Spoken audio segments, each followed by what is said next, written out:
on a day when we saw the Sensex touch a lifetime high. Finance Minister P. Chidambaram there giving details of how the economy is now looking up, revising downward the current account deficit target from his earlier $70 billion to now $60 billion. Clearly, that will come as music to the ears of investors who already now feel that the fears around the current account deficit, which is really the difference between the country's imports and exports, is now receding. So with those fears receding, the economy clearly looking up. And there the Sensex on your screen hitting a lifetime high today, but the Nifty closing just 8 points in the green. But the big news continues to remain that yes, the Sensex did hit its lifetime high in trade today, touching close to 21,300 after the opening bell, but finally ending the session 32 points in the green. So the larger questions remain: will this rally on the Lal Street last, or is it just a festive cheer and Diwali bonanza ahead of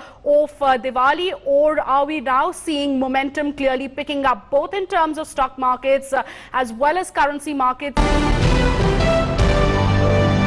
This is a very powerful global liquidity impulse, but I think we are still running on thin ice out here, which is not to say that the market will not move higher from here.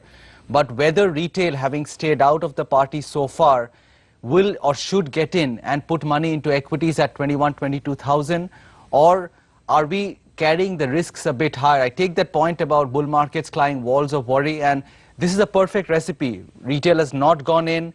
Many people are skeptical with the index at an all-time high. The market's been narrow. Cyclicals have been underperforming. Mid-caps are 40% off their all-time high. This is all a good cocktail for what may turn out in 6 or 9 months on hindsight as the start of a bull market, which we were all, or many of us were still quite skeptical about. Time will tell whether that is true. But for now, I think we are probably running a risky game out here, a narrow move into an all-time high. I don't know whether something will go wrong globally because this global liquidity has to sustain.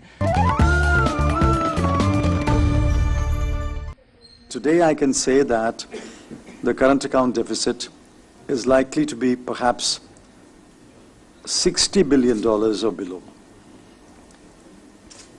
Last year it was $88 billion. And this year, if we're able to contain it at, say, $60 billion or below, that would be a very significant achievement.